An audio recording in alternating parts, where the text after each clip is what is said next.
Here I go! Let's finish this once and for all! So, did you play Dynasty Warrior Origin? Okay, we'll talk about that. Sometimes when it comes to video games based on history, not everyone can get it accurate. Some can get about 80 or perhaps 85 to 95% accurate, at least, or it could be less. But one thing every games don't do is disrespect culture or anything. Well, for inaccuracy, there are some exceptions to it. It depends on the settings. Let me get, for example, Dynasty Warrior Origins, or Dynasty Warrior in general. The name mainly is Chinese because it's set in ancient China, and every name is going to be named Chinese because it's from China. And no, there is no black people in China, nor in Japan, or even South Korea for that matter. So before we get our comparison, let us look into this, or perhaps let us react to Andy Pence Gaming. His reviews, well, not review, but let's look at it. Continue forward. Another random game I was playing last night that rams this garbage into your throat is Sniper Elite 5. Bro, within the first 2 missions of the game, you encounter a black female sniper who's telling you what to do. None of them existed in World War II, by the way. You also encounter a French female sniper. None of those existed either, and she's also bossing you around and telling you what to do.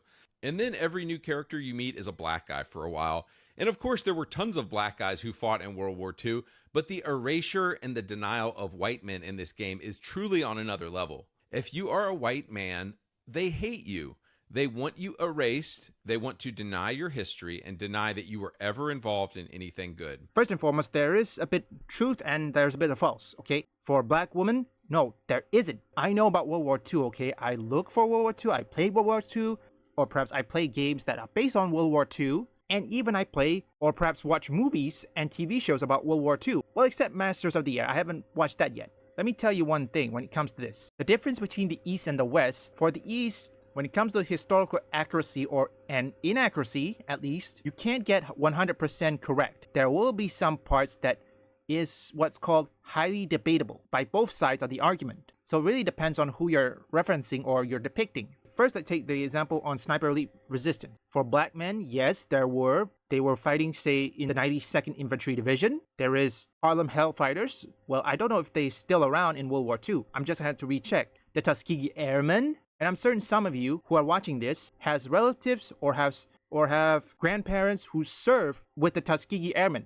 or great-grandfather that fought with the Tuskegee Airmen. So let me know, are they still around? For the East, again, accuracy or inaccuracy is pretty much difficult. There are some parts that are highly debatable, are mainly for propaganda reason. Let's say, for example, the Lake Chang'e. I think that is based on the Chosin Reservoir, if I had to make a guess. Because the problem is, every movie that are based on the Korean War, which I think I'm going to be putting this in another video, so look out for that, is mostly, well, inaccurate. Well, some are inaccurate, some are accurate. Because what you're seeing is a perspective between the West and the East. Let's take, for example, Taegukgi, or a South Korean translation to Brotherhood. You showcase the perspective for both the South Koreans, all the way until the until the armistice, at least, I think. I know it's not relevant, but I like to put it in. Now, another thing is for Dynasty Warriors, those characters that are in Dynasty Warriors in general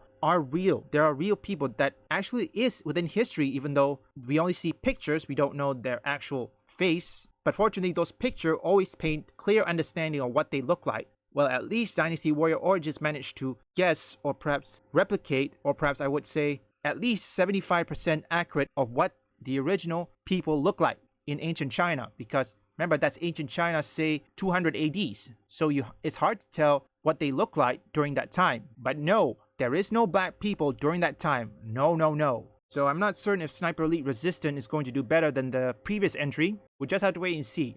But for Dynasty Warriors Origin, I'm not certain about the Metacritic score. It could be high, or perhaps it could be low. Because don't forget, Dynasty Warrior 5 was hated by critics but loved by gamers. So I'm certain that the user scores, if you guys are watching this, you can see that I'm playing it, if I ever got it.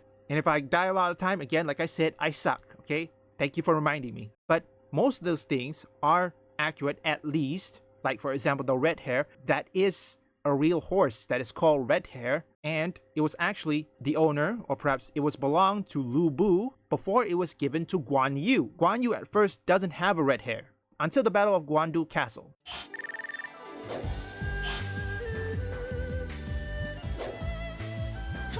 amazing! It's obvious you're much stronger than the average soldier. I hope you'll continue to use that strength to assist me in the battles ahead. Leave a like and subscribe if you want woke or anti-woke detected, or you just want to see me play games. Visit my second and third channel up here or link in the description.